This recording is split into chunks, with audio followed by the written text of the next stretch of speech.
everybody. Box 2 of this case. Felt like opening some stuff this morning, so no other reason for this video today. Japan print, Welcome to Wraith Unlim. We hit an E-Strike last box, so hoping for, any legendary from this set I'm happy with.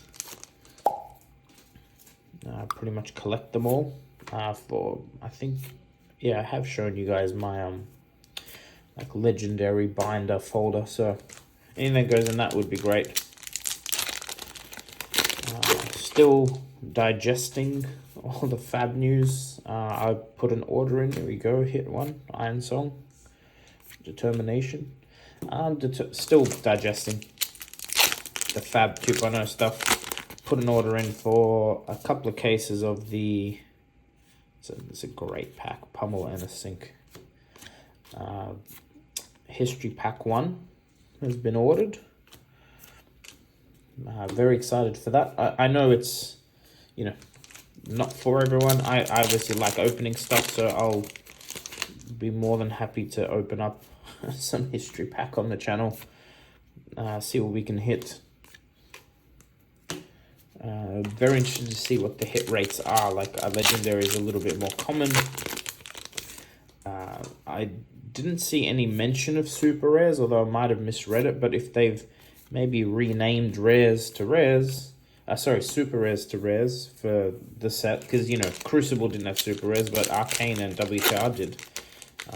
What's the hit rates like for Majestics? Are they bumping that up to 8 a box,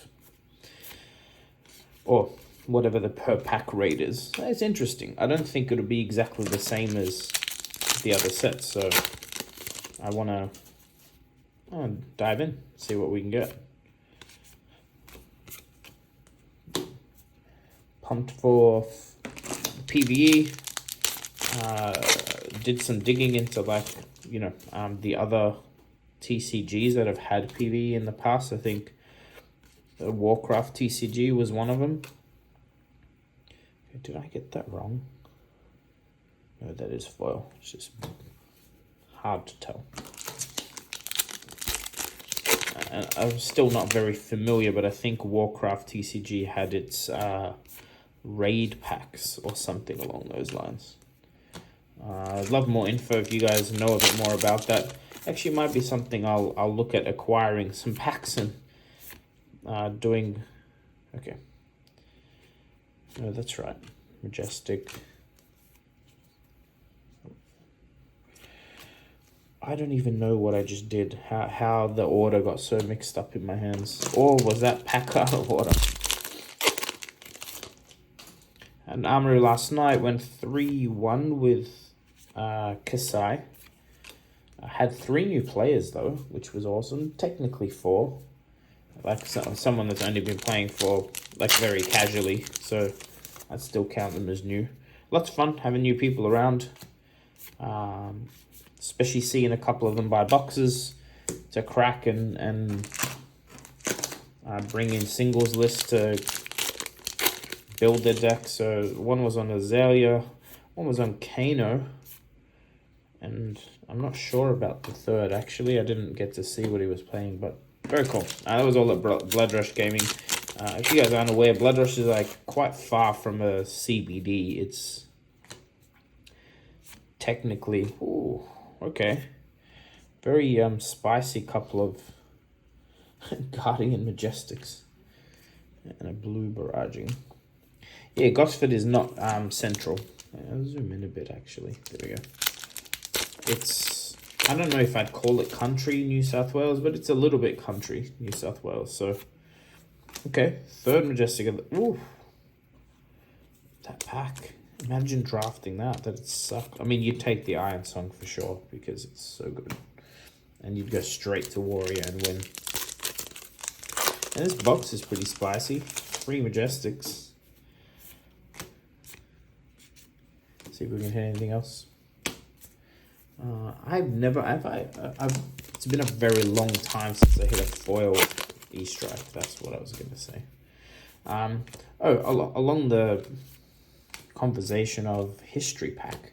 We're trying to do some numbers. Again, help me out with this if you are keen to. There was like 640 cards if you combine Crucible of War, Arcane Rising, and Welcome Wraith. There's only 470-ish cards in the history pack. So there's some obvious ones. I don't think... Okay, I did it again, didn't I? I'm just not used to the... I'm used to seeing the hit and then the rare, if that makes sense. I'm getting confused when I'm seeing the Majestic first. And that tells me I've probably muddled up all these, right? No, these are all the foils. Anyway, back to what I was saying. Numbers. I'm curious to see what they've removed, because they've removed a chunk of cards. Now, they obviously don't need to double up on tokens. They don't need to double up on hero tokens, right? Like, that's the obvious. I don't think there's any Fabled in the set. So what's missing though? Where's that, like, 200 cards? What are they? Banned cards are obvious, but I'd love to maybe... Hopefully someone ends up doing a spreadsheet. We know there's a Tunic. We know there's a Command and Conquer. I'm assuming the other 8 legendaries are the original legendaries, and there's no Shiana, and I'm assuming in the Majestics there's all the Majestic equipment from Crew, because that would make a lot of sense to reprint those as well.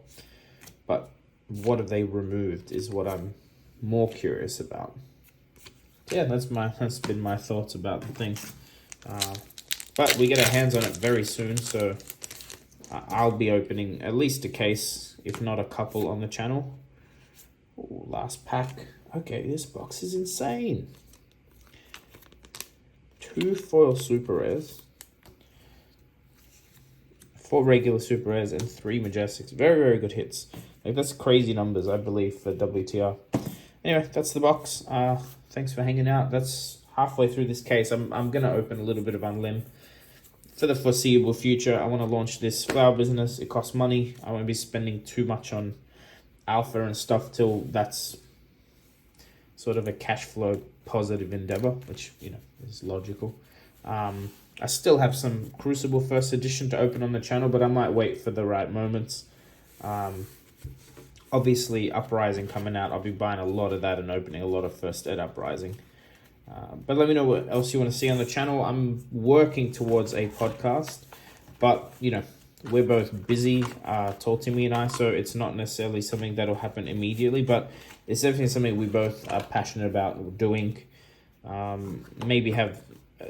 we want to sort of input a positive voice into the community. Not that it's lacking that, but there's definitely a lot of channels that like to try and fix the game and whatever. We're more fans and trying to grow it, so we'll have our own take on topics and stuff. But see you soon. Thank you for watching Fluke Box. Please subscribe for more content.